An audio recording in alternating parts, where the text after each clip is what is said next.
উঠান করার উঠান করার বিশাল রাশিয়ান প্লেয়ার খেলোয়াড়রা এখন আমাদের সামনে এসেছে। তাদের দক্ষতা অনুযায়ী প্রত্যেকে চেষ্টা করছে তাদের রাশিকে সর্বোচ্চ চেষ্টা চালাচ্ছে তারা খেলার জন্য এবং আকর্ষণীয় একটি দল সেখানে আসছে। প্রত্যেকে দেখছেন মনোযোগ সহকারে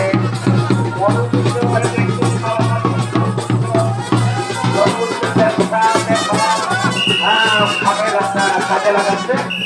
দর্শক আশা করি দর্শক অনেক আনন্দ পাবে, তারা আনন্দ দিচ্ছে এবং সেইভাবে তারা খেলে যাচ্ছে। দীঘা থেকে আসছে সেই বাহিনী, বাহিনী তারা কেউ অস্বীকার করবেন না। প্রত্যেকেই দর্শক যারা আছেন আপনারা একটু জায়গা করে দেন।